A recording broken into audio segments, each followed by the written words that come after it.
அப்பூங்கானில் வெண்ணாவல் அதன் கீழ். அந்த பூங்காட்டில், மருங்குனா சுற்றின்னு அர்த்தம். சந்தை தீர்த்த சுற்றி என்ன இருக்குது? காடு இருக்குது. அதில் வெண்ணாவல் மரம் ஒன்று இருக்குது. அந்த மரத்துக்கு கீழே என்ன அப்படிங்கிறார். அப்பூங்கானில் வெண்ணாவல் அதன் கீழ் முன்னால் அரி தேடும். நேரடியாக அரி தேடும் என்று குறிப்பிச்சிருக்கார் சேகராட சுவாமி இல்லையா? ஹரியினாலே தேடப்பட்டவர் என்று சொல்லியிருக்கிறார். முன்னால் அரி தேடும் மெய்ப்பூங்கழலார் வெளிப்படலும் மிக்கதவத்து ஓர் வெள்ளானை கைப்பூம் புனலும் முகந்து ஆட்டி கமழ் பூங்கொத்தும் அணிந்திரைஞ்சி மைப்பூங்குவளை களத்தாரை நாளும் வழிபட்டு ஒழுகுமாகால் என்பது பாட்டு. அப்பூங்கானில் கீழே சொல்லப்பட்டதாகிய பூங்கானம் காட்டில் வெண்ணாவல். வெண்ணாவல்னா வெண்ணெலத்தில் இருக்கக்கூடிய பழமும் அப்படி தான் இருக்கும். வெள்ளத்தில் தான் காய்க்கும். அது ஒரு ரிஷி இருந்தார். அவரும் ஜம்பு ரிஷின்னு தான் அவருக்கு பேர். அவருக்கு நாவல் பழம் ஒன்று கிடைத்தது. பெருமானுக்கு சமர்ப்பித்தார். சிவபெருமானு கையில் சென்று உடனே பெருமான் என்ன பண்ணார்? சாப்பிட்டுட்டு கொட்டையை வெளில எடுத்தார். இது என்ன பண்ணலான்னார். அது மகாபிரசாதம், சிவபிரசாதம் கொடுங்கன்னு இவர் வாங்கி சாப்பிட்டார் கொட்டையை. உடனே பெருமானை தரிசிக்க வேண்டி அவர் தவம் செய்த நிலையிலே அவர் உள்ளிருந்தே அந்த நாவல் மரம் முளைத்திருச்சு வெளியில். உதாக நம்மளாம் இழந்த கொட்டையெல்லாம் முழுங்கிவிட்டோம்னா வயிற்றுலேயே முளைச்சிடும்னு சொல்லுவாங்க வீட்டில். சின்ன பிள்ளை பயந்துட்டு கிடப்போம் நம்ம. அது உண்மையாகவே சரித்திரத்தில் நடந்திருக்கு பாருங்கள். அந்த வெண்ணாவல் நீங்கள் அந்த கோபுரத்தில் சுந்தரபாண்டியன் கோபுரத்துக்கு போனீங்கன்னா திருவானைக்காவலே பார்க்கலாம். அந்த ஆமாம், அந்த இதில் சுந்தரபாண்டியன் கோபுரத்தில் ஒரு சுதை திருமேனியிலே வச்சுருப்பாங்க. அந்த நாவல், அந்த முனிவர் உட்காந்துருக்கிறது மாதிரியும் முனிவருடைய வாயு கண்ணு மூக்கு வழியாக மரம் முளைச்சி வெளில வந்திருக்கிறது மாதிரியும் காமிச்சிருப்பாங்க. அந்த வெண்ணாவல், அந்த வெண்ணாவலுடைய அடியில் அந்த முனிவர் தவம் பண்ணுகிறார். அதுவே மரமாயிட்டார். அந்த மரத்துக்கு கீழே சிவலிங்க மூர்த்தியாக எழுந்தருளிருக்கின்றார் சிவபெருமான் என்பது சரித்திரம். சந்திரனே ரொம்ப காலத்துக்கு முன்னாடி வழிபாடு பண்ணியிருக்கிறார். அப்படி அப்பூங்கானில் வெண்ணாவல் அதன் கீழ் முன்னால் ஹரிதேடும் மெய்ப்பூங்கழலார் வெளிப்படலும். மெய்ப்பூங்கழல் அது என்ன? மெய்ப்பூங்கழல் உண்மையான மெய்ப்பொருள் சிவபெருமான் என்பது இடத்துல காட்டுகிறார். ஒரே இடத்துல ரெண்டு பெரிய கோயில் இருக்குது. ஒன்று திருவானைக்காவல், இன்னொன்று திரு அரங்கம் திருமால் கோயில். திருமால் தெய்வம் தான். திருமால் ஒன்றும் குறைத்து மதிப்பிடத்தக்க தெய்வம் கிடையாது. அவர் ஒன்றும் நம்ம கும்பிடக்கூடாத தெய்வம் கிடையாது. வழிபடத்தக்க தெய்வம் அல்ல அவரால் கிடையாது அவர். ஆனால் சிவபெருமானுக்கு இணை கிடையாது. ஏன்னா இவர் புருஷர், அதாவது உயிர் வர்க்கம். இது உயிர் வர்க்கத்தில் சகல வகை ஆத்மாக்களில் மேலோங்கிய கர்த்தாக்களில் ஒருத்தராக இருக்கிறார் திருமால். ஆனால் சைவ சித்தாந்தன்படி சிகன் ருத்ராகிய சிவபெருமான் பிரளயாகலர் நிலையில் நிற்கின்றார்.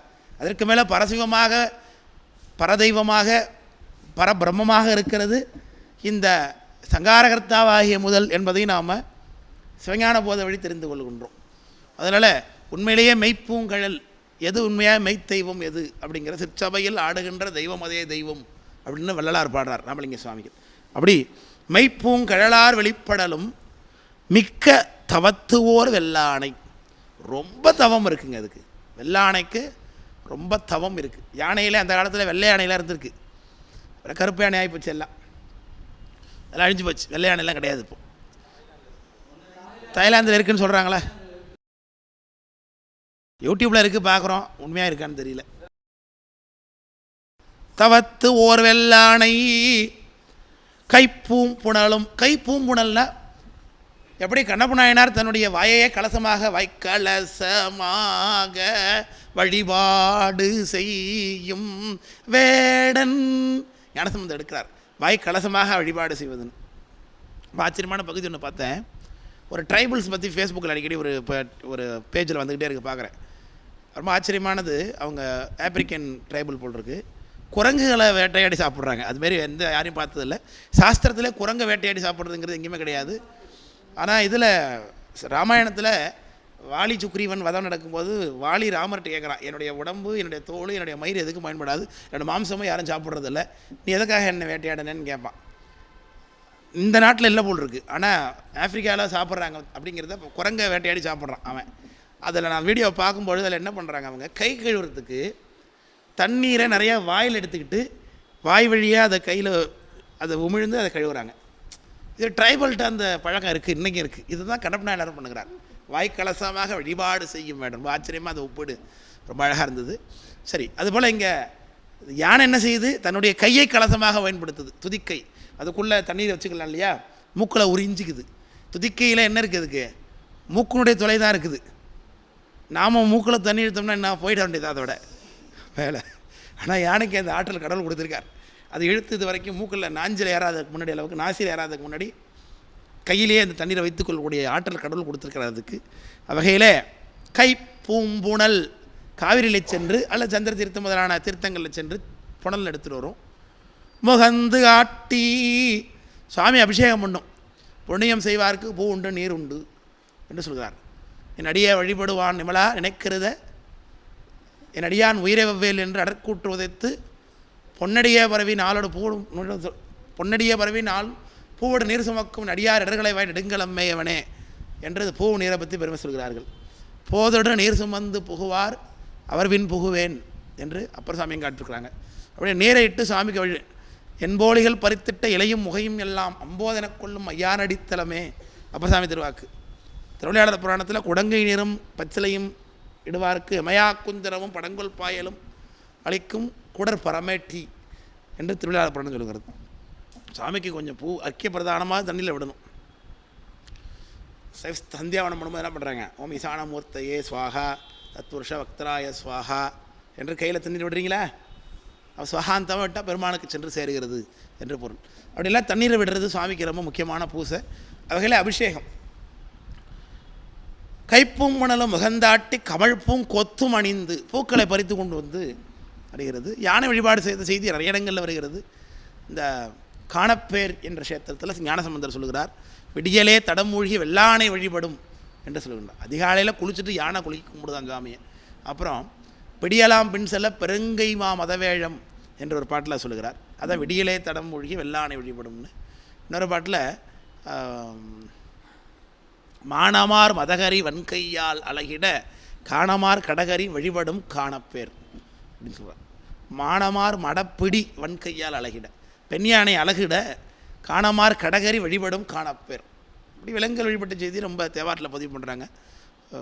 குரங்குகள் வழிபட்ட செய்தி வரும். மந்தி கெடுவனுக்கு உண்பழம் நாடி மலைப்புறம் சந்திகள் தோறும் சலபுட்பம் விட்டு வழிபடும் புந்தி உரைவை புக்கொழியுற வினாசியே நந்தி உனை வேண்டிக் கொள்வேன் நரகம்புகாமையே என்று குரங்கு வழிபட்ட செய்தி சொல்லப்படுகிறது. ஞானசம்பந்தர் பல இடங்களில் சொல்கிறார். சுந்தரமூர்த்தி சாமி அதை சொன்னார். அப்படிங்க யானை வழிபாடு செய்கின்றது, வெள்ளானை வழிபாடு செய்கின்றது. அது மிக்க தவத்தோர் வெள்ளானை. அது கொத்தும் அணிந்து இறைஞ்சி பூங்குவளை களத்தாரை நாளும் வழிபட்டு ஒழுகுமால். குவளை களத்தார்னா குவளைப்பூ என்ன நிறம்? கருப்பு நீல நிறம். சனைச்சனுக்கு வைக்கிறாங்களே குவளைப்பூ, கருங்குவளைப்பூ. சங்குப்பூவு, சங்குப்பூங்கிறது வேறு, குவளைப்பூனா அது வேறு பூ, அது நீல கலர். அதான் காயாம்பூ, இது சொல்கிறாங்க. அந்த காவிப்பூன்னு பேர் இருக்குது. இன்னொரு பேர் இருக்குது. காவினா காவி நிறம்னு பண்ணிக்கூடாது. காவிப்பூனா குவளைப்பூ, கருநீல கலரில் இருக்க பூ. காவி நேர் கண்மடவார்னு வருதில்ல பல இடங்கள், சின்னது தான். ஆமாம் ஆமாம், இந்த சனைச்சரனுக்கு வைக்கிறாங்க. திருநள்ளாறு போனால் பார்க்கலாம், வச்சுருப்பாங்க. அப்படி மைப்பூங் குவளை களத்தார்னா, களம்னா கண்டம், கழுத்துன்னு அர்த்தம். பெருமானுக்கு கழுத்து என்ன நிறம்? சரி. அப்போ களத்தாரை நாளும் வழிபட்டு ஒழுகுமாள் என்று சொல்கிறார். அப்படி தினமும் அந்த யானை என்ன பண்ணுது? இப்படி காவிரியிலேருந்து தண்ணீர் கொண்டு வந்து பெருமானுக்கு அபிஷேகம் பண்ணி பூவெல்லாம் பறித்து வச்சு அதால் முடிந்த வழிபாடை செய்து கொண்டிருக்கிறது. அப்படி அது வழிபட்டதுனாலே அந்த காட்டுக்கு என்ன பேர் வந்துருச்சு? ஆனைக்கா என்று பேர் வந்துருச்சு. கானா காடு, ஆணை வழிபட்டதுனால ஆனைக்கா என்ற பேர். இன்றைக்கி திருவானைக்காவல்ன்ட்டான். அதையும் விட்டு திருவானை கோவில்ன்ட்டான் எல்லோரும். இன்றைக்கி திருவானை கோவில் அங்கே போனீங்கன்னா சத்திரம்ப பேருந்து நிலையத்திலலாம் பார்த்தீங்கன்னா அது திரு ஆனைக்கா என்று தான் இருக்குது பேர். அப்போது ஆன செயலால் திரு ஆனைக்கா என்று அதற்கு பெயராக ஞானமுடைய ஒரு சிலந்தி நம்பர் செம்பொன் திருமுடிமேல் காணல் விரவும் சருகுதிரா வண்ணம் கலந்தவாய் நூலால் மேல் நெல் திருமேல் கட்டியென விரித்து செறிய புரிந்து உளதாகால். அதே காட்டில் இன்னொரு ஸ்பைடர் இருக்குது. அது ஞானமுடைய ஸ்பைடர். ஞானம் இருக்கிறதுனால பந்தல் போடுற அளவுக்கு வருது. அப்போது அதை ஞானம் உடைய ஒரு சிலந்தின்னார். ரெண்டு பேருக்குமே பூர்வஜன்மா ஞாபகம் இருக்குது. இவங்க ரெண்டு பேருமே புஷ்பதத்தன் மால்யவான் என்ற பேரில் ஏற்கனவே சிவகணத்தில் இருந்தவங்க, கைலையில் பதமுக்தியில் இருந்தவங்க தான் ரெண்டு பேருமே. அவங்க ரெண்டு பேருக்கும் யார் சிவபக்தி அதிகமாக பண்ணுறாங்கன்னு பிரச்சனை ஆகிப்போச்சு. புஷ்பதத்தன் மால்யவான், புஷ்பதத்தன் மால்யவான், புஷ்பதந்தன், ஆமாம் புஷ்பதந்தன் யானை. அவங்க ரெண்டு பேரும் ஏற்கனவே திருக்கையில் சண்டை போட்டுக்கிட்டாங்க. நான் தான் அதிக சிவபக்தி செய்கிறேன், நீ தான் அதிகம் சிவபக்தி செய்கிறேன்னு. உடனே ஒருத்த மாதிரி சண்டை போட்ட, நீ யானையாக போனா, நீ சிலந்தியாக போன்னு தப்பிச்சு விட்டாச்சு. சாமி விட்டாரா, ரெண்டு பேரும் இங்கேயும் ஒன்றா வச்சுட்டார். நீ யானையாக போய் தப்பிக்க முடியாது, சிலந்தியாக போய் தப்பிக்க முடியாது, அந்த சண்டை நீ இங்கேயும் வந்து போட்டு தான் ஆகணும்னு சொல்லி ஒரே இடத்துல கொண்டு வந்து வச்சார் பாருங்க சாமி. அதுதான் சாமி வச்சிட்ருக்கு சரித்திரத்தில். அப்படி அந்த ஆன செயலால் திரு ஆனைக்கா என்று அதற்கு பெயராக ஞானம் உடைய ஒரு சிலந்தி. என்ன ஞானம்? ஞானம் ஈசன்பால் அன்பு, இறைவன் மீது அன்பு பெருமானுக்கு வைக்கணும், பெருமானுக்கு அவரவரால் முடிந்த அளவுக்கு பக்தி செய்யணும்னு நினைக்குது. இப்போ யானைகிட்ட பெரிய துதிக்கை இருக்குது, அது போய் தண்ணி கொண்டு வருது, கை இருக்குது பூ பறிக்கும், எல்லாம் சிலந்தியால் என்ன பண்ண முடியும்? சிலந்திக்கிட்ட அந்தளவுக்கு உறுப்பு நலன் இல்லை, தண்ணியில் பட்டாலே அடிச்சுட்டு போய்டும் அது. அப்போது சிலந்தி என்ன பண்ணுது, நம்மளால் என்ன முடியுமோ அதை செய்வோம் என்று சொல்லி ஞானமுடைய ஒரு சிலந்தி நம்பர் செம்பொன் திருமுடி மேல், அது காட்டுக்குள்ளே இருக்கார் சுவாமி, அதனால் இலைச்சருகுகள்லாம் விழுது பெருமான் மீது. அதனால் காணல் விரவும் சருகு உதிராவண்ணம், சருகுகள் வந்து அவர் மேலே விழாத அளவுக்கு கலந்த வாய்நூலால், இதை தேவாரத்தில் ரொம்ப சிறப்பாக சொல்கிறாங்க. அப்பர் சாமியை சொல்கிறார், புத்தினால் சிலந்தியும் தன் வாய்நூலால் பொதுப்பந்தர் அது இழைக்கன்னர். பொதுப்பந்தர் அது இழைக்க அப்படின்னு அப்பர் சாமி கொண்டாடுறார். ஞானசம்பந்த சுந்தரமூர்த்தி சாமி சித்திரப்பந்தல் அமைக்கன்னார். அது சித்திரப்பந்தலாம் சிலந்தி அப்படி வழிபாடு பண்ணது. வழிபாடு பண்ணாலே அவங்களுக்கு எவ்வளோ உயர்வு கிடைக்கிது பாருங்கள். பரமாச்சாரியர்கள் கொண்டாடுறாங்க இந்த சிலந்தி பண்ண பூசையை. சித்திரப்பந்தல் அது அமைத்துனார். அப்படி சித்திரப்பந்தல் அமைக்குது. அது காணல் விரவும் சருகுதிராவண்ணம் கலந்த வாய்நூலால் மேல்நல் திருமேல் கட்டி, திருமேல் கட்டினா விதானம்னு அர்த்தம். மேலே விழாத அளவுக்கு சிறகு, அந்த சருகுலாம் விழாத அளவுக்கு மேலே அந்த வாய்நூலாலே என்ன பண்ணுது, ஒரு வலையை கட்டி வைக்கிது. சிவலிங்கத்துக்கு மேலே ஒரு பந்தல் போடுது. சிலந்தி வலை கட்டுதில்ல, அது வாயிலேருந்து நூல் உண்டாக்கும், எச்சில் தான். இந்த எச்சிலை வெளியில் கூட்டுச்சுன்னா அது என்ன பண்ணும், காற்றுல கலந்தோடனே ஒரு நூல் மாதிரி ஆகிடும். இந்த ஸ்பைடர் மேன் இப்படி விடுறாருல, அந்த நூல் போய் டைட்டாக பிடிச்சிக்குதில்ல, அது மாதிரி தான் இதில் இருந்தால் அந்த ஸ்பைடர் மேன். இந்த ஸ்பைடர் மேன் இவர் ஸ்பைடர் மேன் தான். ஆக்சுவலாக ஸ்பைடர் மேன் நம்மளுடைய கோச்சங்க சோழ நாயனார் தான். இந்த கோச்சங்க சோழ நாயனாருக்கு சரித்திரத்தை படம் எடுத்துல அவர் ஸ்பைடர் மேன் அப்படின்னு டைட்டில் வைக்கல படத்துக்கு. அப்படி அந்த நூலை கொண்டு இது பந்தல் அமைக்குது. பந்தல் அமைத்து இது வழிபாடு பண்ணுது. சாமி மேலே சருகு விழாமல் பார்த்துக்கிட்டு இருக்கு. சரி, இப்போ யானை வரார். நீங்கள் நல்லா கூட்டி மொழி சுத்தம் பண்ணி வச்சுருக்கிறீங்க, தொடச்சி வச்சுருக்கிறீங்க. அந்த இடத்துல சிலந்தி கூடுக்கிட்டு இருந்தால் நீங்கள் என்ன நினைப்பீங்க? இப்போ தான் தொடச்சா அதுக்குள்ளே ஒட்டடை, சிலந்தியை வரை தேடி நெசுக்கிறீங்க. சரி, அப்போ காணல் விரவும் சருகு உதிரா வண்ணம் கலந்த வாய்நூலால் மேல்நல் திருமேல் கட்டி என விரித்து சரிய புரிந்து உளதால் அது கூடு கட்டி வச்சிருக்கு மேலே. எதுக்காக? சுவாமி மேலே சருகு விழக்கூடாதுன்னு. அதுவும் பக்தி தான். இவர் பூசை பண்ணுறார். இப்போ யானை வருது.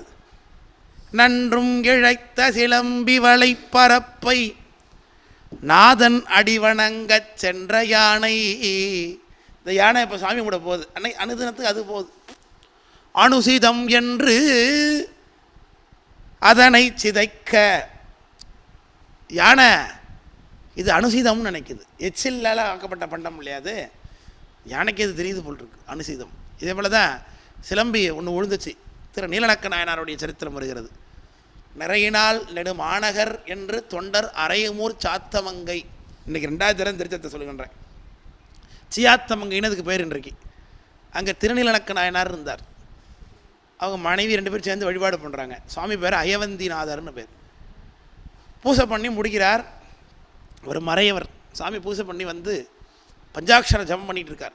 பஞ்சாட்சர ஜபம் பண்ணி புஷ்பத்தை கையில் வைத்து பஞ்சாட்சர ஜபித்து இந்த கையில் மாற்றி அதில் விசேஷ அறிக்கை ஜலத்தை விட்டு உற்பவ முத்திரனாலே சுவாமிக்கு சாத்தணும் என்ற சிவபூசல் இருக்குது. பஞ்சாட்சரம் ஜபிச்சுக்கிட்டு இருக்கார் கண்ணை மூடி. அப்போ இந்த அம்மையார் பார்த்து கொண்டிருக்கிறாங்க. அப்போ மேலேருந்து ஒரு சிலந்தி டொப்புன்னு சுவாமி மேலே சிரசில் விழுந்துருச்சு. உடனே அம்மா என்ன பண்ணாங்க, பூன்னு ஊதிட்டாங்க. எதற்காக? ஒரு குழந்தை மேலே சிலந்தி விழுந்தால் என்ன பண்ணுவோம், நம்ம பூன்னு ஊதுவோம். ஏன்? அதுவே கையால் நசுக்குன்னா அந்த கேப்பில் கடிச்சிரும். ரெண்டாவது நசுக்கிருச்சுன்னா அந்த விஷம் அதில் பரவும். உடனே தாய் என்ன பண்ணுவா, பூன்னு ஊதுறா. அதுபோல் அந்த அம்மாவுக்கு சாமி மேலே ஒரு அன்பு. அதனால் ஊதி துமிந்தனன் அப்படின்னா அவர் பூணு ஊதுற நேரத்துக்கு இந்த சாமி நாயனார் கண்ணம் விழிச்சார்ல, உடனே பொறியிலாய் திட்டார். பொறியிலாய்னா அறிவில்லாதவன் அர்த்தம். பொறியிலாய் என்ன செஞ்சேன்னு கேட்குறார்.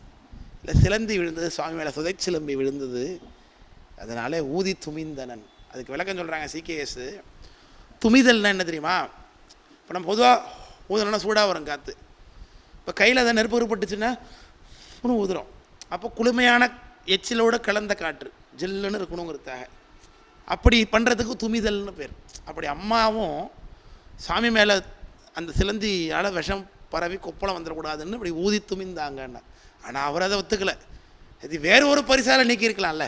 ஒரு பூவை கொண்டு நீக்கியிருக்கலாம், ஒரு புல்லை கொண்டு நீக்கியிருக்கலாம். அதுக்குள்ளே நீ இப்படி எச்சிலால் இப்படி எச்சில் பட துமிந்தாய், அனுசீதம் கட்டாய், இனிமேல் உனக்கு எனக்கு எந்த உறவும் இல்லை, டிவோர்ஸ் விட்டு போயிட்டார். அவ்வளோ, கோர்ட்டுக்கு போகலை, அப்ளிகேஷன் பண்ணலை, மீடியாவில் வரல, அங்கேயே உறந்துட்டு போயிட்டார். அவங்களாம் சேரிட்டு இருந்துட்டாங்க. வீட்டில் போய் தூங்குறார் சார். வீட்டில் போய் தூங்குறாருன்னா அவருடைய சிவபக்தியை பாருங்கள். இவர் சிவபூஜை பண்ணுறதுக்கே இந்த அம்மையார் உதவி தேவை இவ்வளோ நாள். ஆனால் நாளைக்கு எப்படி பண்ணுவாருன்னு தெரியல. பெருமானுக்கு அனுசிதம் பண்ணால் உடனே விடணும் அப்படிங்கிற நிலையில் அவர் இருக்கிறார். சிவபெருமான் போய் கனவுல சொல்கிறாரு, உடம்பெல்லாம் கொப்பளம் சிவபெருமானுக்கு, ஒரே ஒரு இடத்துல மட்டும் கொப்பளம் இல்லாமல் நல்லா இருக்குது, பார்த்தியா உன் மனைவி ஊதுன்னு அந்த இடத்துல மட்டும் எனக்கு விஷம் கொட்டலை, மற்ற எல்லா இடத்துலையும் எனக்கு கொப்பளம் ஏற்பட்டிருக்கு பார்த்தியான்னார் சாமி. உடனே அப்போ தான் அவருக்கு புரிந்தது தன் மனைவியினுடைய அன்பு. அப்புறம் ஓடி வந்து அவரை பார்த்து கூப்பிட்டு போய் அப்புறம் இருந்தாங்க என்பது சரித்திரம். அப்புறம் ஞானசம்பந்தர் அவங்க வீட்டுக்கு போகிறார். ஞானசம்பந்தர் அன்பை பார்த்து தான் தன்னுடைய பதிகத்தில் வைக்கிறார். திருமலர் கொன்றை மாலைன்னு பஞ்சமம் மண்டல் அந்த பதிகம். அதில் நிறையினார் நெடு மாநகர் என்று தொண்டர் அறையும் ஒரு சாத்தமங்கை என்ற அந்த நாயனாரை பற்றி ஞானசம்பந்தரே பாடுறார். அப்பேற்பட்ட பெருமையுடையவர். அப்படி சிலந்தி, இங்கேயும் ஒரு சிலந்தி அனுசிதம். எப்படி அதை அவர் அனுசிதம் நினைச்சார், அதே போல் இந்த யானை என்ன நினைக்கிது, சிலந்தியோட எச்சிலால் இந்த கூடு கட்டப்பட்டிருக்கு, அதில் அனுசிதம்னு என்ன பண்ணுச்சு, அதனை சிதைக்க. சும்மா விடலை யானையும், சாதாரண ஆள் இல்லை யானையும், உடனே அதை சிதைச்சிருச்சு. அதுக்கு தெரியல, அது பக்தின்னு தெரியல. சிலந்தி ஏன் கூடு கட்டும், இறை பிடிக்கிறதுக்கு கூடு கட்டும், அதுக்கு தானே கூடு கட்டும். கடவுள் அதுக்கு எது கொடுத்துருக்காரு, அதை பூச்சிகள் பறந்து வரும்போது அந்த வலையில் மாட்டிக்கும். அப்புறம் சிலந்தி வருவார், அது அப்படியே உள்ளுக்குள்ளே வச்சு சுற்றுவார், நூலாலே உள்ளே போட்டுப்பார், அவ்வளோதான், தப்பிக்க முடியாத அளவுக்கு. அப்போ இதை வச்சு ஒரு பாட்டே, ஒரு சின்ன ஒரு குழந்தை கிட்ஸ் தான் ஒன்று இருக்குது, ஒரு குண்டு யானை பவனி வந்தது ஒரு பாட்டு ஒன்று இருக்குது, யூடியூப்பில் கேட்டு பாருங்க. அங்கே சிலந்தி வலையில் போய் மாட்டிக்க அந்த யானை. அவர் இன்னொரு யானை வந்து ஹெல்ப் பண்ணணும், கதை வச்சுருக்காங்க. இதை வச்சு எடுத்தாரான்னு தெரில. சரி, அப்படி இங்கே அனுசிதம் என்று அதனை சிதைக்க சிலம்பின்னு நினச்சது பாருங்கள். அதான் ஞானமுடைய ஒரு சிலந்தின்னார். முதல்ல தப்புன்னு நினைக்கல சிலந்தி. என்ன நினைக்கல, யானை வேணும்னு இதை செய்யுதுன்னு நினைக்கல. யானை இருக்கே அது சும்மாவே எப்போ பார்த்தாலும் கையை ஆட்டிக்கிட்டே இருக்கும், அப்படியா இல்லையா, இப்படி நீட்டும் அப்படி நீட்டும், இங்கே வாங்குவாங்க, இங்கே கச்சக்காரணம் போட்டுக்கிட்டே இருக்கும் யானை, இல்லையா. இப்படி கையை காலை ஆட்டிக்கிட்டே தான் நிற்கும் யானை. சும்மா நிற்குமா யானை? ஸ்டாண்டர்டிஸில் நிற்கிறதுக்கு அதை பார்க்க முடியுதா? குதிரை மாரி யானை நிற்கிது, யானை ஆடிக்கிட்டு தான் இருக்கும். அதான் ஆடியல் யானைன்னு சேக்கரார் சாமி. அதனால் சிலந்திக்கு தெரிஞ்சிருக்கு யானையை பற்றி. ரெண்டு பேருமே விலங்கியலில் நல்லா தெளிவு பட்டம் பெற்றவங்க போல் இருக்குது. அது எச்சிலால் நூல் கட்டிருக்கு அனுசிதன்னு நினைக்கிது. இது யானை எப்போ பார்த்தாலும் கையை காலை ஆட்டிகிட்டு தான் இருக்கும், சும்மா இருக்குது. அதனால் அது கைப்பட்டு நம்ம கூடு களைஞ்சிட்டு போல் இருக்குன்னு இது நினச்சிக்குது. மீள சிலம்பிதான் இன்று களிற்றின் கரம் சுழவிற்று. சுழவிட்டுனா யானை அப்படி கையால் அப்படி சுற்றுது பாருங்க, கையா, அதுக்கு சுழவுதல்னு பேர். கை தவறி யானையுடைய அந்த கரம் பட்டுடுச்சு போல் இருக்கு. இன்று களிற்றின் கரம் சுழவிற்று என்று மீள இழைத்த அதனை அன்று கழித்த பிற்றை நாள் அடல் வெள்ளானை அழித்ததால். உடனே திரும்பவும் கூடு கட்டுனுச்சு சிலந்தி, சாமி மேலே சருகு விழக்கூடாதுன்னு. உடனே மறுநாள் யானை வந்தார், திரும்பவும் ஒட்டடையா, அதுக்குள்ளே ஒட்டடையா அப்படின்ட்டு திரும்பவும் அதை அழிச்சுது. அவ்வளோதான் வந்துட்டு கோவம் சிலந்திக்கு. என்ன பண்ணுறேன் பார், நீ வேணுன்னு தான் செஞ்சிட்டு இருக்கியா, நான் போனால் போதுன்னு நினச்சின்னு விட்டுட்டு இருக்கேன், தெரியாமல் நீ பண்ணிக்கிட்டு இருக்கேன்னு வேணுங்கன்னு பண்ணியான்னு டக்குனு துதிக்க உள்ள பூந்துட்டு சிலந்தி. எம்பிரான் தன்மேனியின் மேல் செருகு விழாமை யான் வருந்தி உம்பர் இழைத்த நூல் வளையம். சிலந்தியோட நினப்ப சொல்கிறார் சேக்கரார் சாமி. சிலந்தி என்ன நினைக்குதா, எம்பிரான் மேல் சருகு விழாமை யான் வருந்தி உம்பர் இழைத்த நூல் வளையம். வருந்தி தான் உள்ளபடியே. ஏன்னா இந்த கார்னரில் இந்த கார்னருக்கு போனாதான் அந்த நூல் ஒட்டும். அப்புறம் திரும்பி அந்த கார்னருக்கு போகணும், அப்புறம் அந்த கார்னருக்கு போகணும், பேஸ்மெண்ட் போட்டு அப்புறம் சுற்றி சுற்றி சுற்றி சுற்றி வரும். சாதாரண வேலையாது. உடல் உழைப்பு இருக்குது, உள்ளிருந்து அவுட்லெட் வந்துக்கிட்டே இருக்குது. இப்போ அதுக்குள்ளே இருந்து தானே வந்தாகணும், அது எனர்ஜி இருக்கணும்ல. உள்ள எச்சில் தான் வெளில வருது, அப்போ உள்ளேருந்து வர பொருளெல்லாம் வெளில அது எவ்வளோ வருத்தப்பட்டிருக்கும் அந்த சிலந்தி. சிலந்தி கூடு கட்டுறதுன்னா அது நம்ம சம்டைம்ஸ் பார்த்தீங்கன்னா நம்ம போயிட்டே இருப்போம், எங்கேயா திடீர்னு மேலேருந்து நூலோடு தொங்கிக்கிட்டு இருக்கோம், பார்த்துருக்கீங்களா? அப்போ என்ன அர்த்தம், அவர் அங்கேயும் போகும்போது டக்குன்னு விழுந்துட்டாருன்னு அர்த்தம். விழும்போது நம்ம என்ன பண்ணுவோம், தமால்னு கீழே விழுந்துருவோம். சிலந்தி என்ன பண்ணுவோம், டக்குன்னு நூலை விட்டுருவார், டச்சாகி சொல்லுன்னு கீழே வருவார், அவர் திரும்பி அந்த நூல் வழியாக மேலே போயிடுவார், உள்ள எழுத்துக்கு உள்ள உள்ள எழுத்துட்டு மேலே போயிடுவார். இப்படி தான் சரி. அதனால தான் டக்குன்னு கீழே நம்ம என்ன பண்ணுவோம், போ அப்படின்னு பிடிங்கி அதை விட்டு எறிஞ்சிருவோம். அது எவ்வளோ சபிக்கிறோம் போல, ஏடா நான் எவ்வளோ கஷ்டப்பட்டு மேலே விழாமல் அது கீழே விழாமல் தப்பிச்சேன். அவன் சிலந்தி வருந்தி. அப்போது யான் வருந்தி, உம்பர்னா மேலேன்னு அர்த்தம், பெருமானுக்கு மேலே அமைத்ததாகி அந்த உம்பர் இழைத்த நூல் வளையம் அழிப்பதே. கோந்திருச்சு யானைக்கு, யானை மேலே சிலந்திக்கு அழிப்பதே என்று உறுத்து எழுந்து. உருத்துனா இடி போல் எழுகிறது, கோவம் ரொம்ப அதிகம் வந்துட்டு. சார், சிவபக்தி இருந்தால் ஒரு சிலந்தி கூட யானையை எதிர்க்கும் என்பது விஷயம். சிலந்தி எவ்வளோ பெருசு, ஒரு யானை எவ்வளோ பெருசு. யானை ஃபோன் ஊதுனா சிலந்தி போகிறோம், எங்கே போய் தேர்னே தெரியாது இல்லையா? ஆனால் சிலந்தி அந்த பயம் இல்லை இல்லையா? தன்னுடைய தொண்டு பக்தி இதான். நாமார்க்கும் குடியெல்லாம் நமனை அஞ்சோம், எவனுக்கே நான் பயப்பட மாட்டேன், நீ என்ன பெரியாள் அப்படின்னு நினைக்கிற அந்த சிவபக்தியினுடைய இந்த ஆணித்தரமான நிலை. அதை சிலந்தி என்ன பண்ணது, உருத்தெழுந்து வெம்பி சிலம்பி துதிக்கையினில் புக்கு கடிப்ப. நேராக உள்ளவி நல்லா நறுக்குன்னு கடிச்சுக்கிட்டு ஒரு இடத்துல. யானை என்ன பண்ணும், மூச்சை விடும். அப்போ கூட சிலந்தியால் வெளில வர முடியாத அளவுக்கு நல்லா டைட்டாக பிடிச்சிட்டு எப்படி இருக்கும், டைட்டாக பிடிச்சா என்ன விஷம் வர இறங்குது, கடிச்சிருக்கு, எப்படி இருக்கும், மூக்கில் ஏதாவது பூந்தாலே நமக்கு தும்மல். 200 கிலோமீட்டர் ஸ்பீடில் காற்றை வனப்போம் மூளை வெளியில், தெரியுமா? மூக்கில் அதனால சாமி இந்த இது வச்சுருக்கார், மூக்கு அந்த மூக்கு முடின்னு எதுக்கு வச்சுருக்கார், அது வெளில இருக்கிற டஸ்ட் பார்ட்டிகல்ஸ்லாம் உள்ளே போகக்கூடாதுங்கிறதுக்காக தான். அதெல்லாம் அது என்ன பண்ணும், அப்படியே பிடிச்சிக்கும். அதுக்கு மேலே வெறும் காற்று மட்டும் உள்ளே போகும். அதே மாரி எங்கேயாவது கொஞ்சம் உள்ளே போயிட்டுனா உடனே காற்றை வேகமாக அனுப்பு, உள்ளே வந்து நுரையீரல் உள்ளே போயிடும் அப்படின்னு மூளைக்கு சமிகை அனுப்பும் மூக்கு நரம்பு. உடனே மூளை அங்கேருந்து வேகமாக காற்றை வெளில விடு அப்படின்னு வேகமாக விடும். 200 கிலோமீட்டர் ஸ்பீடுங்கிறாங்க இந்த காற்று. 200 கிலோமீட்டர் ஸ்பீடில் ஒரு ட்ரெயின் போனால் எவ்வளோ வேகமாக இருக்கும் அது மாதிரி நம்ம காற்று உள்ளேருந்து வெளில மூக்கு வழியாக வருது, உடனே டஸ்ட் வெளில வருது. இப்போ கூட ஐயா செஞ்சு காமிச்சார் நமக்கு. அப்போ 200 கிலோமீட்டர் ஸ்பீடில் அப்படி அச்சன்னு தும்முனீங்கன்னா கண்ணு வெளில வந்து விழுந்துடும், தெரியுமா? அதனால தான் கண்ணை மூடிக்கிற மாதிரி அனிச்சையாக வச்சுருக்காரு சாமி. தும்மும் போது கண்ணை திறந்துக்கிட்டு தும்ப முடியாது யாராலையும். அப்படிலாம் கடவுள் ஏற்பாடு பண்ணியிருக்காரு. எதுக்காக? நல்லா தின்னுபிட்டு சந்தோஷமாக அந்த வெள்ளத்தில் வாழ்கிறதுக்கா, அவருடைய திருவடி அடையணுங்கிறதுக்காக இல்லையா? அதுக்கு தான் அதெல்லாம் வச்சுருக்கார். அப்படி சிலம்பி உள்ளே பூந்து யானையோடைய துதிக்கையை கடிக்குது, போய் மூளையை போய் கடிக்குது, நறுக்கு நறுக்குன்னு. எப்படி இருக்கும் யானைக்கு, என்ன வேதனை. யானை துதிக்கையை போட்டு தரையில் ஓங்கி ஓங்கி என்ன பண்ண முடியும்? கை இருந்தால் கையை உள்ளே விட்டு எடுக்கலாம், கை உள்ளே தான் போயே இருக்குது. இப்போது முதுகில் கடிச்சுனா இப்படி எப்படியா எடுத்து ட்ரை பண்ணலாம், இங்கே கடிச்சா எடுத்துக்கலாம், இங்கே எடுத்துலாம் பண்ணிக்கலாம். மூக்குள்ளே பூந்துட்டா கூட, இந்த மூக்குள்ள இங்கே பூந்தா கூட நம்ம எவ்வளோ தூரம் உள்ளே விட முடியும்? நம்மளே மூக்குள்ளே பூந்த சின்ன பிள்ளைல நம்மளே என்ன பண்ணுவோம், குச்சியை உள்ளே விட்டுப்போம். ஸ்லேட் எழுதுறேன், பழுப்பமா இந்த ஊரில் உங்கள் ஊரில் பழுப்பம் குச்சி எல்லாம் பொழிக்கிறீங்க, பழுப்பம்ங்கிறீங்கள. சில பிள்ளைங்க என்ன பண்ணுவோம், மூக்கு உள்ளே போய் ஏறி இருக்கும். பார்த்துருக்கீங்களா? யாராவது ஒருத்தங்க பார்த்துருக்கீங்களா அனுபவம்? அப்புறம் டாக்டர்கிட்ட போய் ஃபோர்சப்ஸை வச்சு இழுக்கணும். அதை இந்த சின்ன குச்சி ஏறிங்க உள்ளே போய். அது மாதிரிலாம் இது மாதிரி யானையோட மூக்குள்ளே போய் சிலந்தி பூந்துக்கிட்டு, சிலந்தி எதை வச்சு யானை எடுக்கும், ஒன்றும் பண்ண முடியல, துடிக்குது. உடனே என்ன பண்ணுறார்? வெம்பி சிலம்பி துதிக்கையினில் புக்கு கடிப்ப வேகத்தால் கும்ப யானை கை நிலத்தில் மோதி குலைந்து விழுந்ததால். கும்பம் நலை யானைன்னு தான் அர்த்தம். கும்ப யானை கும்பமத களிற்றின் திருநாகேஸ்வரத்தில் போடுறார் சுந்தரமூர்த்தி சாமி. விநாயகருடைய சண்டருக்கு பேரே கும்பச்சண்டர் தான் பேர். அப்படியே கும்ப யானை கை நிலத்தில் மோதி குலைந்து விழுந்ததால் யானை கீழே விழுந்தது என்று சொல்லுகின்றார். அடுத்தது என்ன ஆச்சுங்கிறத இடைவேளைக்கு பிறகு பார்க்கலாம்.